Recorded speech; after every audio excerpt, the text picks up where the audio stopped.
All right. The background music is the background window stuff is going, and I guess it's well, I guess it's time to disconnect from WoW, but oh well, let's start the show.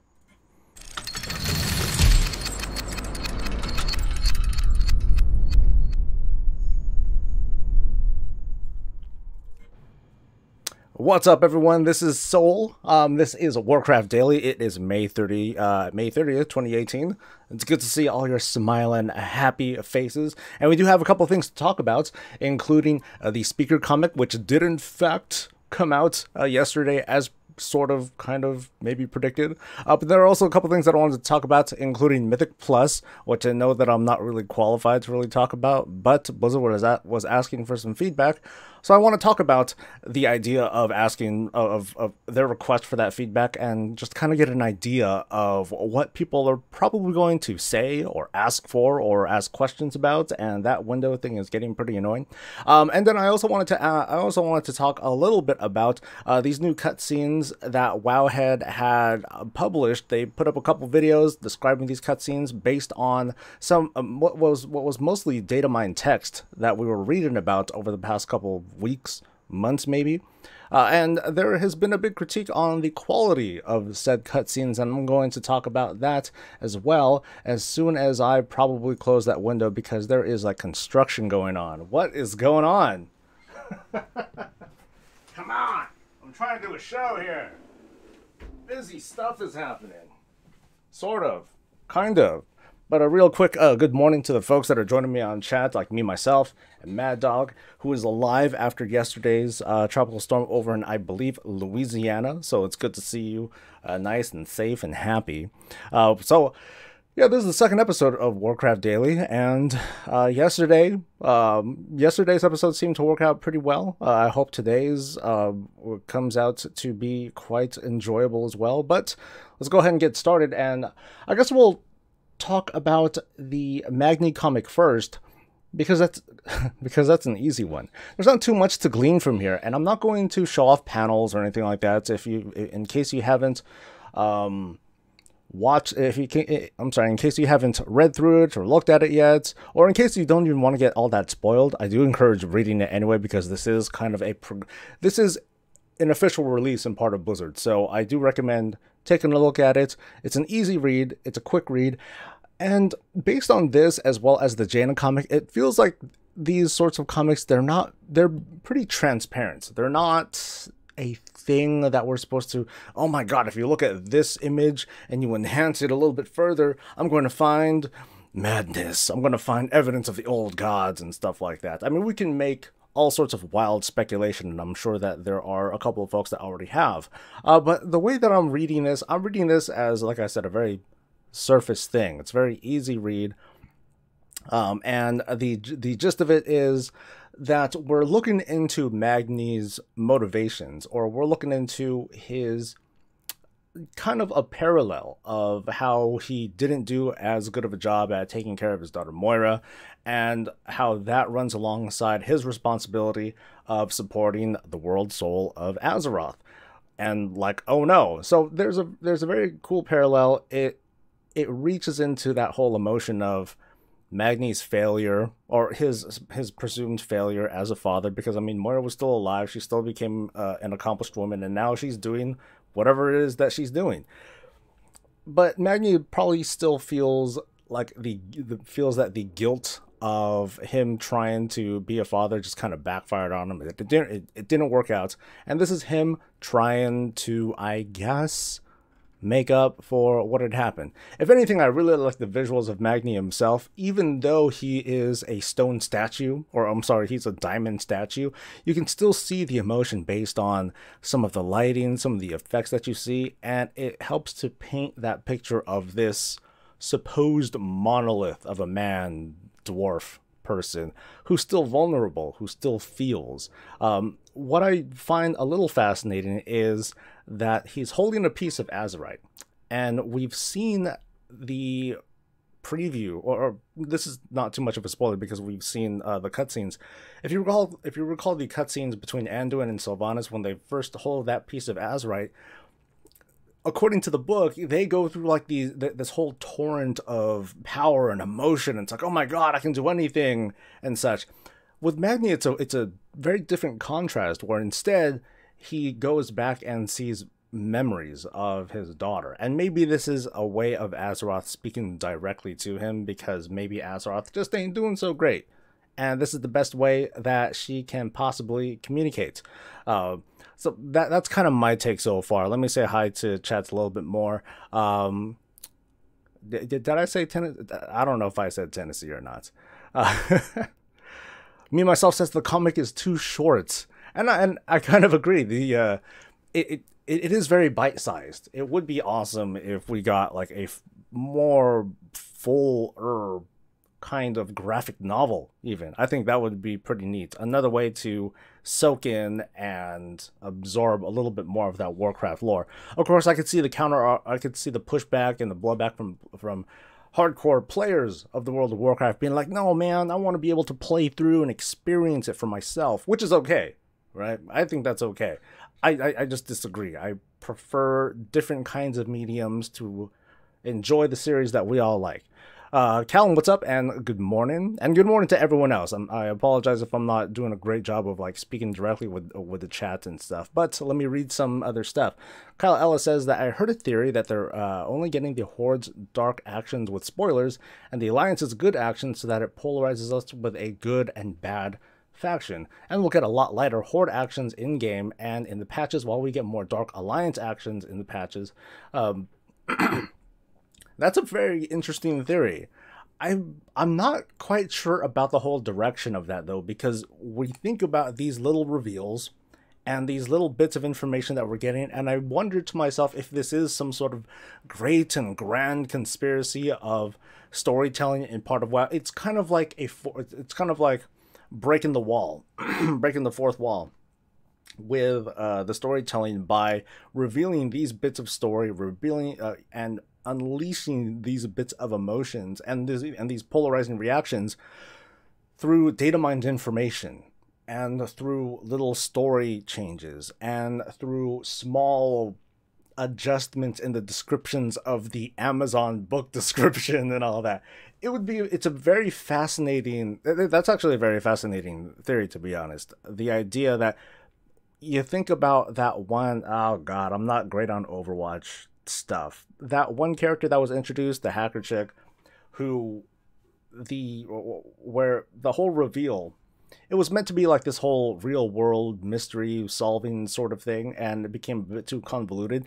For all we know, that sort of conspiracy is trying to drive itself here as well, and that'd be kind of neat.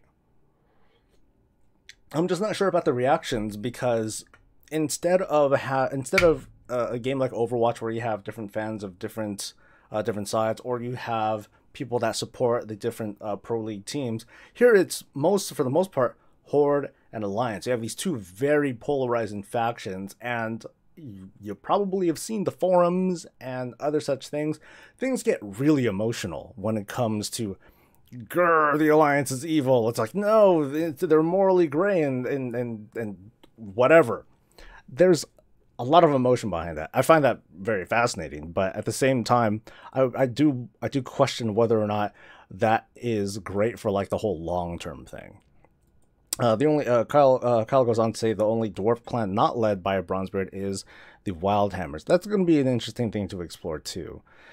Me myself says that I'm still stumped why Magni would not just align himself with the Alliance. Couldn't they create an in-game sort of cinematic with comic art, like the Demon Hunter history stuff in Allegiant? You know, me myself, I wouldn't be surprised if we get more and more media stuff coming out. We've seen the comics, we're getting the book.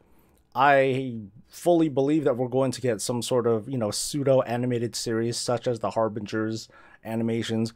We might get readings similar to the Legion ones, similar to the Thousand Years of War. We might get. I'm fairly confident that we're going to get something similar to that. Legendary Trevor, hello, the Overwatch person with the Overwatch thing. Yeah, that's me. That's totally me.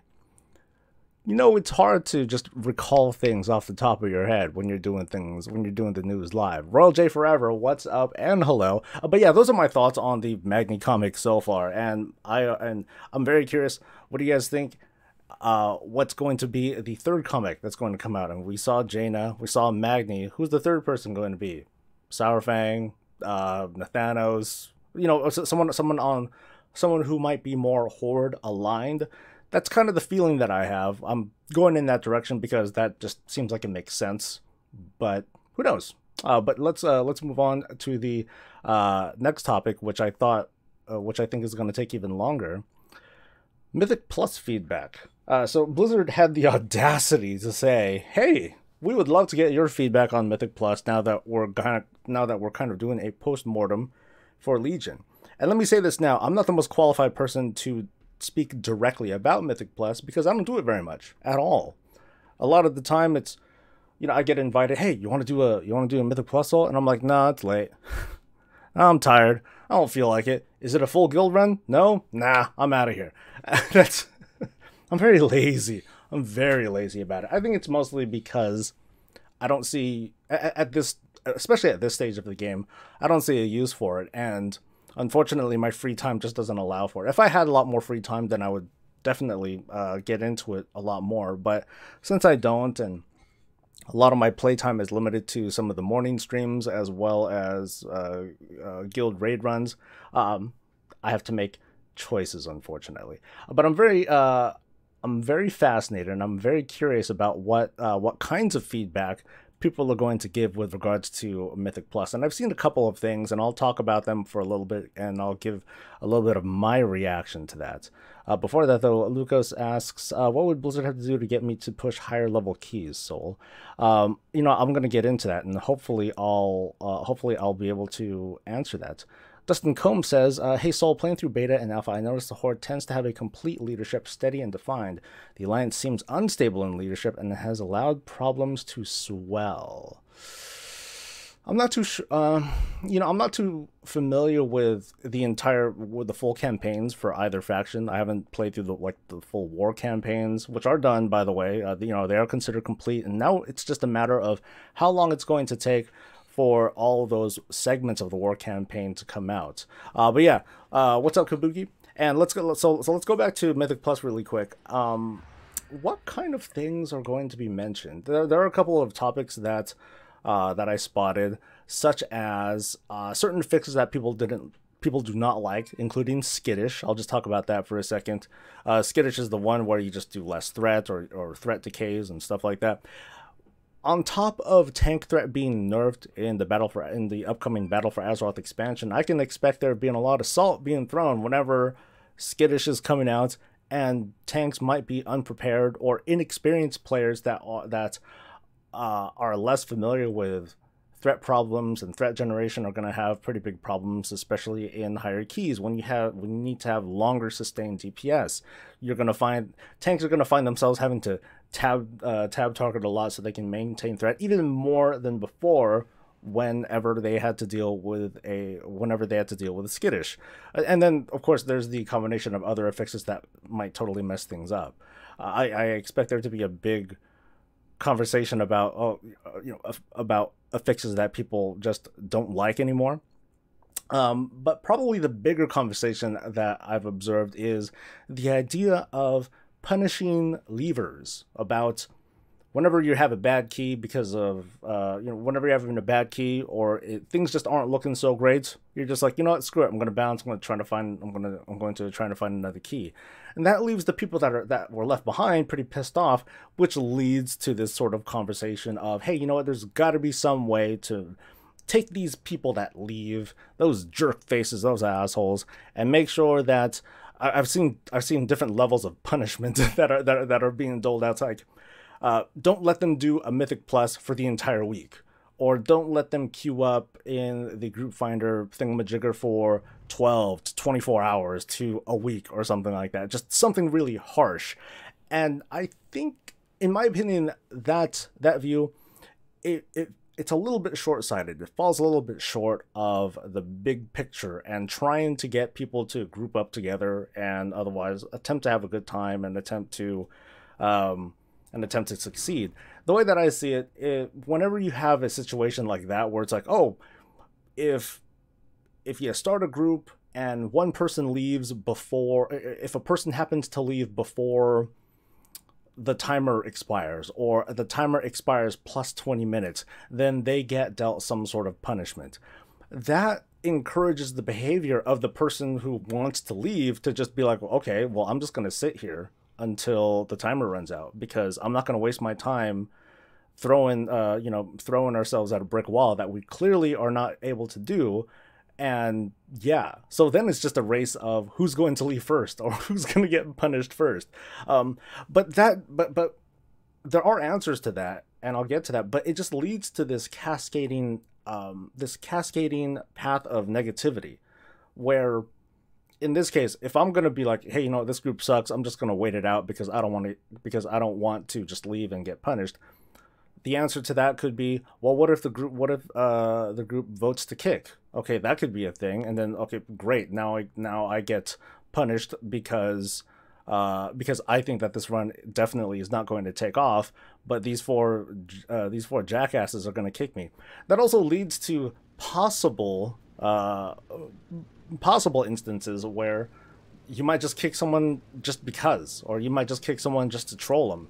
And that would suck if they happen to not be able to do Mythic Plus for like the next 12 to 24 hours or however the heck long it is. That doesn't happen in dungeons or raids or mythic raids or things like that. Those are handled by social constructs, by the hazing of people, by, in the case of a guild, like kicking someone out of the guild or something like that. I do think it should be left up to the players. And while the current system as it is right now is very imperfect, I don't think there is a perfect system. I think that you just have to take some of the bad and some of the good, but still allow for the freedom for people to leave and try to find another group. Because in the case of the people that were left behind, they can still remake the key and try to get a better player and push forward. The whole idea is that we shouldn't punish people so severely that they're just discouraged to play, or that they're so skittish, I should say, about joining other groups that it becomes harder to even make groups, because then you get like that much more paranoid about, oh my god, these people might suck. Yeah, and from there the dependence grows on external sources like Raider.io and other such things. My hope still lies on communities, and that people will use communities as a tool for creating like really awesome Mythic Plus run dungeon groups. And if people suck at them, then you just get kicked out of that big group. So now you no longer have access to that pool of players, or at least you no longer have easy access to that pool of players that has been carefully curated and set up. That's the way I feel about that. Let me get caught up with chat for a little bit. Callum says that I would have preferred scaling affixes like +3, like with skittish being around 5% threat reductions and a 20% being a 80% threat reduction. Oh god, imagine that big of a threat reduction. But that does sound pretty fascinating. But at the same time, there are certain affixes that do sort of scale up with that level anyway, because you might have better gear, because the mobs might be that much stronger, because the mobs might have that much more health, which makes handling those affixes that much harder. But I can see what you're talking about, Callum, when with certain affixes such as skittish scaling a certain way, and I think that kind of behavior is possible. What's up, Menard?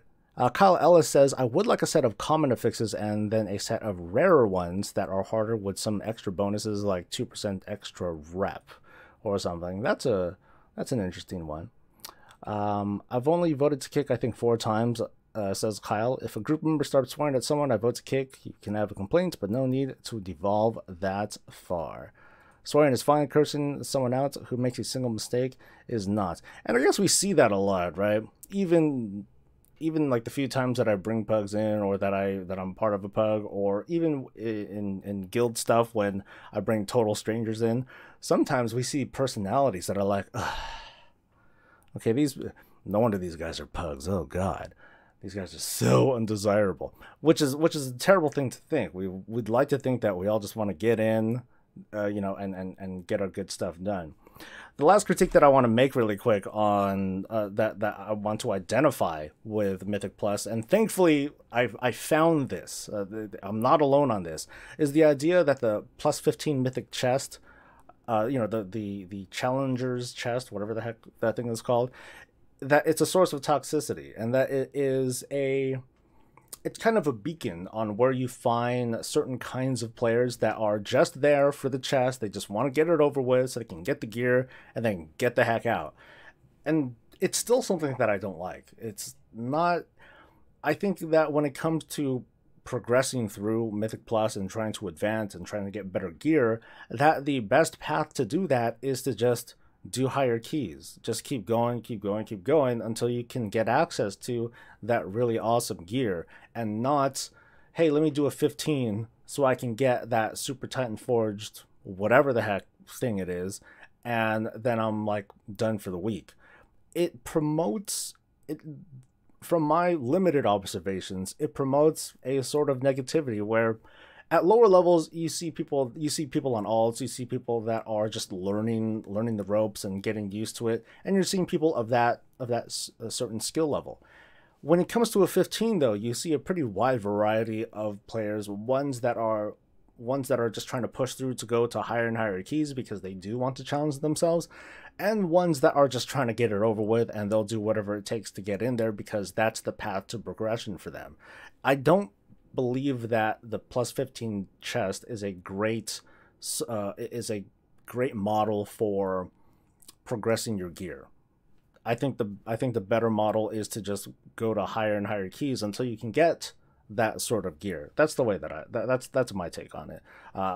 I just don't like the 15 chest. It doesn't feel like a good motivator for gameplay. I know that people don't agree with me, but I gotta say it because Blizzard asked, right? All right, let's see. Anyone else has said anything? I mean, myself says that Mythic Plus is overrated in his opinion, but I suppose it's nice for those who like it. I hope that they don't overdo that kind of content in the future. I think overall though, Mythic Plus is a great feature. I think it's a very healthy thing for the game for those who enjoy the smaller group content and not so much mythic raiding and the possible drama that comes out of that. Of course, Mythic Plus has its own sort of drama and its own sort of community and the infighting and the debates and other such things. But overall, as a device to give continuous gameplay to players, I think it's a great thing. Think of just recently with Warlords of Draenor. When the Mythic Raid is done, that's it. There's nowhere to go. You switch to an alt and you do Mythic Raiding again or something like that, if you even care about it. Mythic Plus dungeons provide a possible source of entertainment for folks that are thirsty for a PvE-based challenge, and it's there. And it keeps getting harder and harder until you're doing 25s and higher. When you're when you have that sort of system, you find that, at least the way I see it, you find that time passes a lot faster. I think that people have been more or less, who are still playing the game, they've had more opportunities to be entertained thanks to devices like Mythic Plus. Because what would we be doing otherwise? Farming order hall resources and working the gold shuffle with our order halls. I mean, that's one thing, and I'm sure that's something that people are still doing anyway. Callum has an anecdote. He says that I went into a 19 upper Kara, and the guy who had the key was a complete carry, as I was in a group of 3 who had joined, and we tried to stick it out, but when the healer was pulling more DPS than the DPS, you have to give up. And I don't want to be punished for a key like that. Yeah, we can circle back to that for a little bit. I agree. Let's pretend I'm a good player, right? If I'm a good player and I'm going into a Mythic Plus and I just want to get my 15 done really quick, and I join one that seems to be cool, it's like, all right, cool, it's a bunch of guildmates, sweet. And 3 of them are good, and one of them is total garbage that has no idea what they're doing, and they're causing problems and causing wipes, and I can clearly see that we can't even get past the first boss despite our best efforts and a bloodlust and shots and pots and everything, I'm gonna want to leave. I'm not gonna want to. I'm not gonna want to stick it out, and I don't think that I should be punished because because I successfully identified what is a bad group. Not all groups are good. We've seen that, and it's not because that one jerk face leaves after the first wipe. Sometimes they're right. Sometimes the group does suck, and I don't think that people should be punished for having a bad group. If anything, it is a big fault of the group for not doing a great job of curating themselves and talking things out and making sure that everyone's on the same page. It's like, hey, do you know this stuff? Yes. Okay, cool. Let's go ahead and do it. If they lied, then well, fuck all. I'm not quite sure what to do about that. Just ignore them and hope that you don't see them again in a future queue whenever you're trying to put a group together. But that's the way I see it.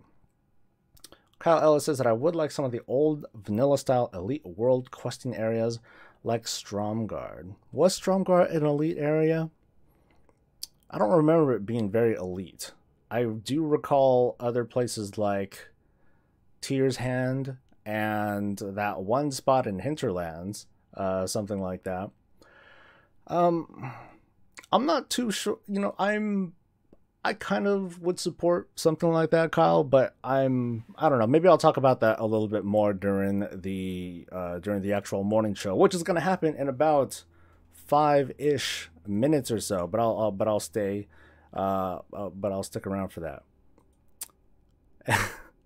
My wife is trying to call me out, or trying to call herself out.